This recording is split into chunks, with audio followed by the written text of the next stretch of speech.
Welcome students. So today we are going to learn the concept that we have not done. Okay, we had skipped to Algorithmic Public Key Crypto System and DeFi key exchange, but before that we had missed two concepts. One is discrete logarithm, okay, and the second concept is using the method of discrete logarithm. I will calculate the Pauling-Hellman algorithm. Okay, so let us start with the concept of discrete logarithm. Okay, now discrete logarithm, as I have written over here, is nothing but a way, okay, a logarithmic way to find out the value of x. Okay, I need to calculate the value of x. Equation will be provided to you. In that equation, I need to find out what is the value of x. Okay, so let us learn something about what is this discrete logarithm. Basically, the definitions are not asked to you all. Algorithms are not asked to you all in your exam, but just learn what exactly is this discrete logarithm. So let alpha comma beta be a non-zero integer of mod p, where p is nothing but a prime number. So alpha comma beta be a non-zero integer, any non-zero integer. Suppose, okay, now look at this equation. Suppose beta is congruent to alpha raised to x mod of p. Okay, beta is congruent to alpha raised to x mod of p, where alpha is a primitive root of p. Okay, alpha is a primitive root of p. What does it mean by primitive root of p? So it is nothing but GCD of alpha comma p should be equal to 1. Okay, so suppose beta is congruent to alpha raised to x mod of p, where alpha is a primitive root of p, then this particular equation is called as a discrete logarithm. Okay, this particular equation is called as a discrete logarithm. Now in this particular equation, what we need to calculate is nothing but over here we need to calculate the value of x. So that's why I was telling you a discrete logarithm is nothing but a way to calculate the value of x. Okay, the same thing I have written over here, finding the value of x. Okay, so this will be your equation for discrete logarithm. So you can mark this equation as equation number 1, which will be used for discrete logarithm. So whatever values of alpha and beta that are provided to you in your problem will be substituted in this equation 1, and we will calculate what is the value of x. Okay, now if n is the smallest positive integer, okay, if n is the smallest positive integer such that alpha raised to n is congruent to 1 mod p, okay, such that alpha raised to n is congruent to 1 mod p. Okay, so if n is the smallest positive integer and alpha raised to n is congruent to 1 mod p, which we can write it also as alpha raised to n, okay, mod of p. Okay, alpha raised to n mod of p, my remainder should be equal to 1. Okay, so if n is the smallest positive integer such that alpha raised to n is congruent to 1 mod p, okay, where we may assume a value x. Okay, we may assume the value of x, that is nothing but which is we have to find out the value of x, which will always lie in between 0 to less than n, which will always lie in between 0 to less than n. So we can denote this discrete logarithm as nothing but, we can denote the discrete logarithm as x equal to, okay, discrete of logarithm of b with respect to alpha. Okay, so how do we pronounce this? How do we write this? How do we read this? Okay, we basically read this as discrete log of beta, okay, discrete logarithm of beta with respect to alpha. Okay, discrete logarithm of beta with respect to alpha, where x will lie in between the value from 0 to less than n. Okay, so do not get confused over here. Just remember this formula. Okay, this is the formula for beta. Okay, so beta is congruent to alpha raised to x mod of p, where we need to find out the value of x. Okay, and we denote the logarithm. Okay, denote the discrete logarithm of beta with respect to alpha is like this. So this is nothing but a value which we are calculating, which will lie in between 0 to less than n, if n is the smallest positive integer. Okay, so just keep in mind these two formulas, that is formula number 1, okay, and we will denote this as formula number 2. Let us solve some problem and check how to find out the value of x using discrete logarithm. Okay, so now usually with respect to exam, okay, in one of the paper they have told us they had given the value of alpha, they had given the value of beta, and they had given the value of p, and they had told us to find out what is the value of x, only in one paper. Usually this discrete logarithm is not asked separately. Discrete logarithm is asked with your Pauling-Hellman algorithm. Okay, your discrete logarithm is asked with respect to your Pauling-Hellman algorithm, because the Pauling-Hellman algorithm which we are going to learn, okay, is basically to calculate the value of x. Okay, now before we go forward to Pauling-Hellman, let us solve a very simple problem. Okay, where alpha value is given to you. Okay, alpha value is provided to you, beta value is provided to you as 4, and p value is provided to you as 7. Okay, so in step number 1, what I will do, I will straightforward write down the discrete logarithm formula. Discrete logarithm formula is nothing but beta is congruent to alpha raised to x mod of p. Okay, beta is congruent to alpha raised to x mod of p. Now just write down whatever values are given to you. Substitute the values in this equation, whatever has been provided to you. So beta value is given as 4, alpha value is given as 3, x value is not provided to us, and mod of p is nothing but 7.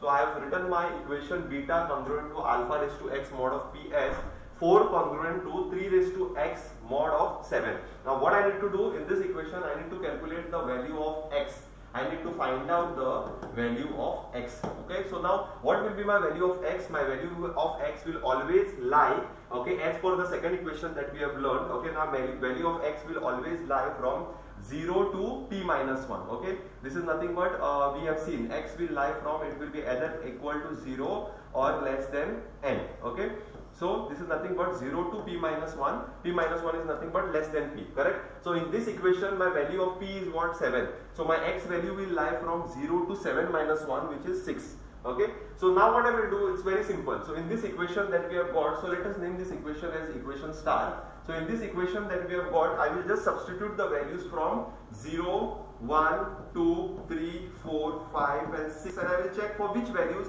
I am getting the answer correct. Okay, so I will just substitute the value of 0. Now in this equation what I have done, I have substituted the value of x as 0. So 4 is congruent to 3 raised to 0 mod of 7. 4 congruent to 3 raised to 0 mod of 7. What is 3 raised to 0 mod of 7? 3 raised to 0 is 1. So 1 mod of 7 is 1. Is it satisfying your answer? No, it is not satisfying your answer. You can do it in one more way. So it is as good as 4 mod of 7 should give you answer as 3 raised to 0, which is nothing but 1. Okay, 4 mod of 7 is what? 4 mod of 7 is 4, which is not giving you answer as 1. Okay, so let us go to the next value. So now I substitute the value of, okay, so let me show you over here. Okay, so here I have taken x value as 0. Now I am not satisfying the equation. So I will take the x value of 1 now. So 3 raised to 1. What is 3 raised to 1? 3 raised to 1 is 3. 3 raised to 1 mod of 7 is what? 3 mod of 7 is nothing but 3. Is it satisfying the equation? No, it is not satisfying the equation. So let us go to x value, x equal to 2. So 3 raised to 2 is nothing but 9. 9 mod of 7 is nothing but 2. Again, it is satisfying the equation? No. 9 mod of 7 is not satisfying the equation. It is not giving us the value. So x equals 3. Now I substitute x equals 3. So 3 raised to 3 is nothing but 27. 27 mod of 7 is 6. Okay, again 6 is not satisfying the equation. I should get the answer as 4, correct? I should get the answer as 4, or what should I get? 4 mod of 7, I should get answer as 27. Okay, so how can I write this equation? I can write this equation as 4 mod of 7, okay, I should get the answer as 27, which I am not getting. Remainder I should get as 27, which I am not getting. Okay, so now again for x equal to 3, it is not satisfying the equation, so I will go for x equals 4. So when I go for x equals 4, what will happen now? 3 raised to 4. 4 is congruent to 3 raised to 4. 3 raised to x. X value is 4. Mod of 7. So 3 raised to 4 is nothing but 81. 3 raised to 4 is nothing but 81. 81 mod of 7 is nothing but 4. So now over here my LHS is getting equal to RHS. That means the x value that we have calculated is nothing but 4. Now how do I write it? So now my step number 3 will be, how do I write it? So therefore, okay, therefore x is nothing but, this is the formula that we have learned. Okay, how do I read this formula? Okay, discrete logarithm of beta with respect to alpha. Okay, x is nothing but discrete logarithm of b with respect to alpha, beta with respect to alpha. So discrete logarithm of b is nothing but 4, discrete logarithm of 4 with respect to alpha, which is nothing but 3. So what answer we have got? Discrete logarithm of 4 with respect to 3 is nothing but the value of x. What is the value of x that we have calculated? The value of x that we have calculated is nothing but 4. Okay, so the discrete logarithm of 4 with respect to 3 is nothing but 4.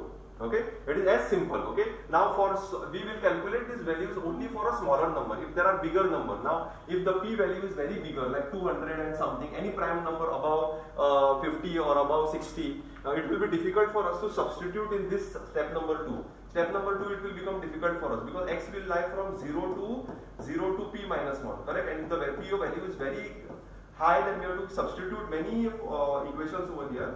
So we have to substitute many equations, so which will create a mess. So for a smaller value of p, it is always easy to calculate what is the value of x. Okay, now how to calculate the values for a bigger number, that we will see in the Pohlig-Hellman algorithm. Okay, now let me solve one more problem on this. Alpha value is given as 2, beta value is given as 9, and the p value is given as 11. Okay, so what we will do in step number 1. Okay, so let me solve this. Okay, then one more problem I will give you all for solving, okay, after the class.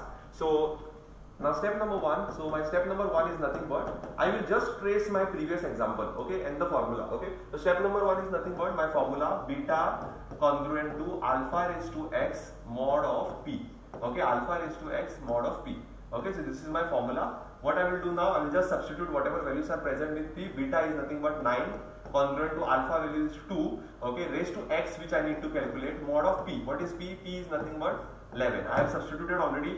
Now what is my thing? I need to calculate the value of x. Okay, I need to calculate what is this value of x.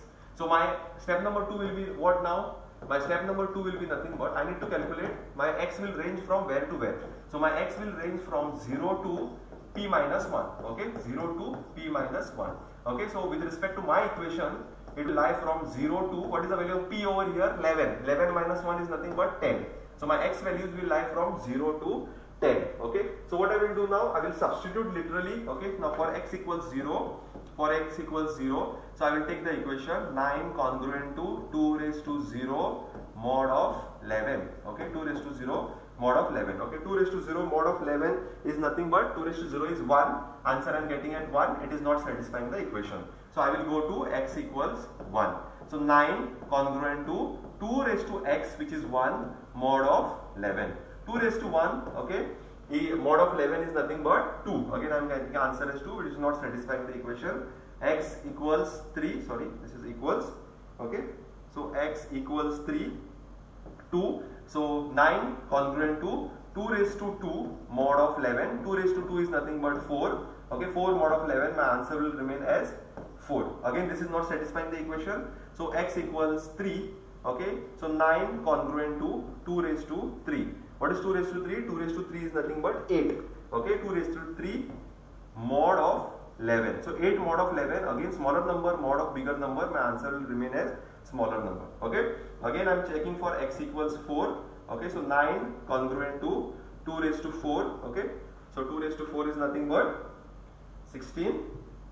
Just a second. Okay, so it is 2 raised to 4. Okay, mod of 11. Okay, now 16 mod of 11, okay, is nothing but 5. Okay, 16 mod of 11 is 5. Again I am not getting the answer, so I am substituting for x equals 5. So again, so 9 congruent to 2 raised to 5, which is 32 mod of 11. Okay, what is 32 mod of 11? 32 mod of 11 I am getting answer as 10. Okay, 32 mod of 11 I am getting answer as 10, again which is not satisfying the equation. So I need to move further to check my further numbers, further values of x. Okay, so I will take x value as 6. Okay, so 9 congruent to 2 raised to 6, okay, mod of 11, 2 raised to 6 mod of 11. So 32 into 2 is 64. 64 mod of 11 is nothing but 9. 64 mod of 11 is nothing but 9, which is satisfying this particular equation. So the value of x is what we have got is nothing but 6. So how will I write my equation now? Step number 3. Step number 3 is nothing but, how do I write now? Discrete logarithm of beta with respect to alpha is nothing but your value of x. So with respect to this, what it will be? Discrete logarithm of beta. Beta value is given to us as 9. Okay, with respect to alpha value, which is given to us as 2, the answer is nothing but 6. From where do we have got 6? The equation of value of x, which satisfies the equation beta congruent to alpha raised to x mod of p. Okay, so this will be your final answer. Okay, so you have to always write. Usually these problems are not asked in the exam. I have seen it in one of the question paper. They might ask for 2 marks or 3 marks, giving you the value of alpha, beta and the value of p. You just have to substitute in the formula and calculate what is the value of this discrete logarithm. Okay, now one more problem I will give you all to solve right now, so that you all can solve it and tell me what is the answer. Okay, so over here the value I will be giving you. So this is example number 3. Okay, in example number 3 I am giving you the value as alpha equals 5. Okay, beta equals 6, okay, alpha equals 5, beta equals 6, and the value of p is nothing but 7. So please solve this and tell me what is the value, discrete logarithm value of x, okay. So you need to find out step number 1, step number 2, and then step number 3 to find out what is the discrete logarithm value of x, okay. So please calculate it and let me know what is the answer. That's all for this session. In the next session we are going to do Pauli-Hellman algorithm, which is dependent on your discrete logarithm. Thank you.